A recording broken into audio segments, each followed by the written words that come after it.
Coding जो है ना वो एकदम से नहीं आती है, ये मैं आपको कड़वा सच बता रहा हूँ। बहुत सारे लोग बोलते हैं कि यार 1 महीने में कोडिंग सिखा दो, हमें 15 दिन में कोडिंग सिखा दो। वो कर क्या रहे हैं, आपको 1 महीने में 15 दिन में क्या होता है, आप कोडिंग के सारे सिंटेक्स को देख लोगे, पर प्रैक्टिस तो आपको उसके बाद करनी है ना। अगर आपको स्विमिंग सीखनी है तो आप यूट्यूब पे वीडियो देख देख के स्विमिंग नहीं सीख सकते यार। आपको वहां पे जाकर आपको एक स्विमिंग पूल के पास जाना पड़ेगा, उसमें डूबना पड़ेगा और देखना पड़ेगा कि क्या मैं कर पा रहा हूँ नहीं कर पा रहा हूँ। Welcome guys, welcome to the testing academy Hindi के अंदर। और मेरे को बहुत बार ये क्वेश्चन आता है कि sir want to become an automation tester but coding fear है, क्या करूँ, कैसे स्टार्ट कर सकता हूँ, मैनुअल टेस्टर हूँ ऑलरेडी या फिर मैं एक फ्रेशर हूँ, मुझे सॉफ्टवेयर टेस्टिंग वर्ल्ड में आना है। पर आजकल बहुत बार ऑटोमेशन टेस्टिंग से रिलेटेड ही लोग क्वेश्चन पूछ रहे हैं जिसके अंदर कोडिंग लैंग्वेज की इन्फॉर्मेशन चाहिए, राइट। कौन कोडिंग लैंग्वेज आनी चाहिए, राइट, कितनी आनी चाहिए उसका आइडिया नहीं है मुझे प्रॉपर। और मुझे ये समझ नहीं आता कि सर मेरे को अगर कोडिंग फियर है तो मैं क्या कर भी पाऊंगा ऑटोमेशन से रिलेटेड चीजें। तो मैं आपको अपने एग्जांपल के थ्रू बताने वाला हूँ इसके अंदर। और मुझे लगता है कि कुछ ऐसे तरीके हैं जो आप अप्लाई कर सकते हो जिससे आपको एक किक स्टार्ट जरूर मिल जाएगा कि ऑटोमेशन क्यों सीखना आपको इंपॉर्टेंट हो चुका है, स्पेशली मैनुअल टेस्टर्स के लिए। और अगर आप ऑलरेडी एक फ्रेशर हो, नॉन आईटी हो, सॉफ्टवेयर टेस्टिंग वर्ल्ड में आ रहे हो तो यार ऑटोमेशन सीख के आओ, आई थिंक तब आपको बहुत ज्यादा हेल्प मिलेगी। ठीक है, स्टार्ट करते हैं वीडियो के अंदर। तो सबसे पहली चीज यार देखो,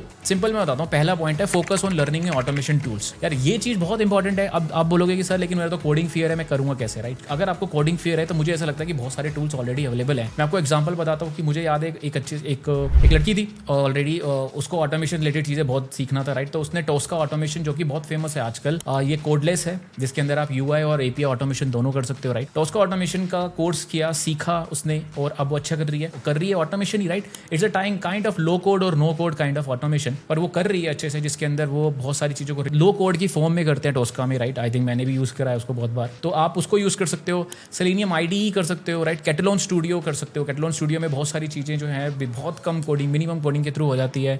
रेनोरेक्स है, टेस्ट कंप्लीट है, बहुत सारे ऐसे टूल्स हैं। ट्राइंटिक्स का टोस्का जो कि मैंने बता ही दिया, राइट। उसके अंदर ऐसे लो कोड और नो कोड टूल्स आपको जरूर मिल जाएंगे मार्केट के अंदर जो आप सीख सकते हो। ठीक है, कोडिंग फियर अगर जिसको ज्यादा ही है। दूसरी चीज मैं आपको बताता हूँ, देखो यार कोडिंग फियर तो मुझे भी था। जब मैंने स्टार्ट किया था मैं भी नॉन आईटी बैकग्राउंड से था, राइट। तो मैंने भी कोडिंग कभी करी नहीं थी। जावा मैंने कभी कोड नहीं किया था, पाइथन मैंने कभी कोड नहीं किया था। पर मुझे ऐसा लगता है कि अगर आप ऑलरेडी स्टार्ट कर रहे हो ऐसे मैनुअल टेस्टर, जावा आपको बहुत ज्यादा डिफिकल्ट लगती है, राइट। प्रमोद सर जावा बहुत डिफिकल्ट है, तो पाइथन की तरफ जाओ। पाइथन में भी ऑटोमेशन सीखा जा सकता है, सेलेनियम और बैकएंड ऑटोमेशन, जिसमें कि हम एपीआई टेस्टिंग करते हैं, डीबी टेस्टिंग करते हैं, राइट। और आजकल पाइथन का ऑटोमेशन तो बहुत ज्यादा फेमस हो रहा है। बहुत सारी कंपनीज, जितनी मेरी लास्ट 3 कंपनीज है, सब ने बहुत सारा कोड जो था, बहुत सारी न्यू रेपो जितनी बन रही थी वो पाइथन में कन्वर्ट कर ली थी। मोस्ट इंपॉर्टेंटली जितने भी एपीआई ऑटोमेशन के रिलेटेड चीजें हो रही हैं वो सब पाइथन रेस्ट के थ्रू ही हो रही थी। पाइटेस्ट और रेस्ट यूज करते हैं वो, उसका फ्रेमवर्क का डिजाइन में दे दूंगा आपको, अगर सबको चाहिए तो वो जरूर सीख लो यार। पाइथन तो बहुत ईजी लैंग्वेज है। पाइथन तो क्रिएट इसलिए हुई थी कि लोगों को जनरली कोडिंग जो जावा के सिंटैक्सेस होते थे वो याद नहीं रहते थे, तो पाइथन बहुत क्लोज टू इंग्लिश है। ये चीज कर सकते हो। मैंने भी जब स्टार्ट किया था, राइट, तो बहुत बार मैंने अपना ऑटोमेशन ही पाइथन स्क्रिप्ट्स के थ्रू किया था। मैं बहुत बार डेटा जो था,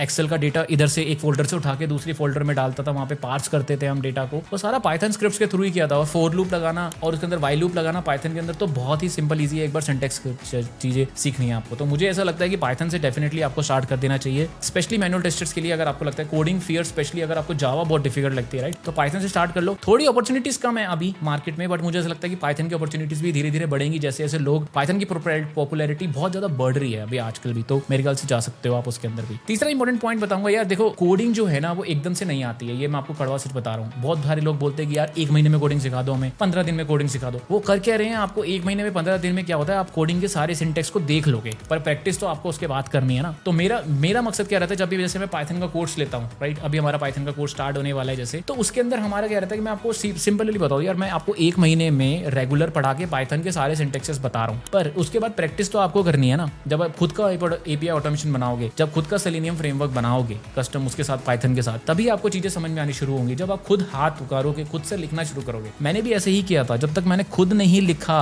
चीजें क्लियर नहीं हुई, मुझे बहुत सारे कॉन्सेप्ट क्लियर नहीं हुए। वहां पे लिस्ट पे कैसे काम करते हैं, डिक्शनरी क्या होती है, फिक्चर्स क्या होते हैं पाइथन में, तो चीजें छोटी छोटी चीजें समझ में आने लगी कि यार ठीक है इसको ये करते हैं, फ्रेमवर्क ऐसे बनाते हैं, ये वाली चीजों को। तो कोडिंग का फियर अपने आप ऑटोमेटिकली निकलना शुरू हो गया। अब अगर आपको स्विमिंग सीखनी है तो आप यूट्यूब पे वीडियो देख देख के स्विमिंग नहीं सीख सकते यार। आपको वहां पे जाकर आपको एक स्विमिंग पूल के पास जाना पड़ेगा, उसमें डूबना पड़ेगा और देखना पड़ेगा कि क्या मैं कर पा रहा हूँ नहीं कर पा रहा हूँ। पहले आप 3 मीटर वालों से 3 मीटर वाले से स्विमिंग स्टार्ट करोगे, उसके बाद फिर 7 फीट या 6 मार्केट में जाओगे। मैंने भी ऐसे ही किया था यार, पहले मैं यूट्यूब वीडियो देखता था स्विमिंग की, तो कैसे मैं सीखा नहीं, कुछ नहीं सीखा। जब मैं गया, मैं पूल में कूदा, तब जाके मुझे रियलाइज हुआ कि स्विमिंग सीखने के लिए हाथ पैर तो चलाने ही पड़ेंगे ना। सिमिलरली कोडिंग फियर भगाने के लिए आपको कोडिंग में तो जंप करना ही पड़ेगा। हम आपको ऑप्शन दे सकते हैं कि यार ठीक है, इसमें आप पाइथन को चूज कर लो या फिर जावा को चूज कर लो। मैं आपको सजेस्ट कर रहा हूँ कि पाइथन में कर लो, अपॉर्चुनिटीज हैं मार्केट में, आपको बहुत सारी अपॉर्चुनिटीज मिल जाएंगी। ठीक है, अगला पॉइंट के बारे में बात करते हैं। यार देखो, वो सबसे इंपॉर्टेंट पॉइंट ये है कि यार कोडिंग से डरने की बात नहीं है, फियर का करने की बात नहीं है, क्योंकि कोडिंग आपको ऑनगोइंग सीखनी पड़ेगी। दूसरी चीज है कि जितना आप प्रैक्टिस करोगे बहुत इंपॉर्टेंट रहेगा आपके लिए, उतना ही आपको ज्यादा से ज्यादा हेल्प करता जाएगा। अब प्रैक्टिस कहाँ करनी है प्रमोद सर? आप हैकर रैंक के चैलेंजेस कर सकते हो, वहाँ पे पाइथन के बहुत बेसिक चैलेंजेस हैं, राइट। बहुत बार आप चीजें ऑटोमेट कर सकते हो। मैं सजेस्ट क्या करता हूँ ना कि एक रोड मैप पकड़ो, एक टाइम ड्यूरेशन पकड़ो और उसमें सारी चीजें ना एक बार कंप्लीट कर दो, फिर उसको दोबारा करोगे ना तो आप समझ में आ जाएगा। बहुत सारे स्टूडेंट्स मेरे जो पाइथन के कोर्स लेते हैं या फिर जावा के कोर्सेज देते हैं, राइट, बहुत सारे स्टूडेंट्स को मैंने भी खुद देखा। पहले मुझे लगता था कि ये सब क्या कर रहे हैं, तो मैं देखता था कि बहुत सारे लोग क्या करते हैं, एक बार कोर्स पूरा खत्म करने के बाद दोबारा रिवीजन की फॉर्म में करते हैं, तो उनका अपने आप कोडिंग की प्रैक्टिस भी डबल होती जाती है, तो कोडिंग फियर धीरे धीरे खत्म हो लग जाता है। प्लस उन्होंने देख लिया है कि ऑटोमेशन फ्रेमवर्क कैसे क्रिएट हो रहा है, सेलेनियम फ्रेमवर्क कैसे क्रिएट कर रहा है, तो वही चीज को वो इंटरव्यू में शोकेस भी कर पाते हैं, जिससे उसका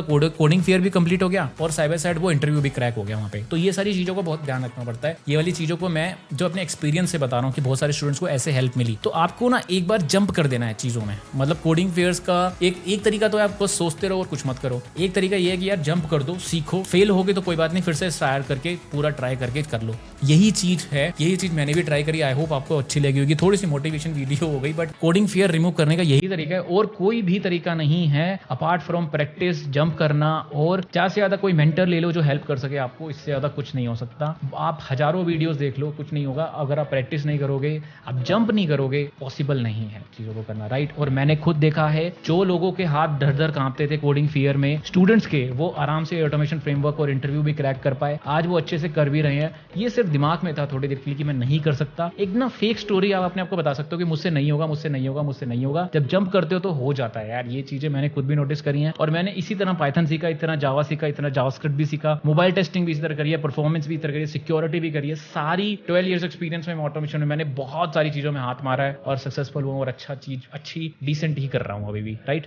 thanks for watching. I hope आपको वीडियो अच्छी लगी और कोडिंग फियर पे डरने की कोई जरूरत नहीं है। सीखो, मेंटर के साथ रहो, एक अच्छा टाइम ड्यूरेशन लेके प्रैक्टिस करो, हो जाएगा। कोडिंग फियर जनरली रिमूव हो जाएगा। यही तरीका है और कोई तरीका नहीं है, ठीक है। और कोई कोडिंग है रिलेटेड क्वेश्चन है तो कमेंट में जरूर करके जाना, लाइक जरूर करके जाना और ये वीडियो जरूर उस बंदे को भेजना जो आपको लगता है कि यार जिसको कोडिंग से रिलेटेड फियर है या फिर ऑटोमेशन टेस्टर बनना चाहता है पर रुका हुआ है, राइट, उसको जरूर वीडियो भेजना ये वाली, ताकि वो देखे, समझे और अपने एक्सपीरियंस से, जो कि मैं 12 ईयर एक्सपीरियंस, मैं जब एक नॉन आईटी पर्सन जिसने कोडिंग कभी देखी नहीं, राइट, इलेक्ट्रॉनिक्स कम्युनिकेशन का, अगर मैं ऑटोमेशन कर सकता हूँ लास्ट 7-8 ईयर्स तक, तो यार आप भी कर सकते हो आराम से, इजीली कर सकते हो, ठीक है। मिलता हूँ अगली वीडियो के अंदर। Bye bye, thanks for watching.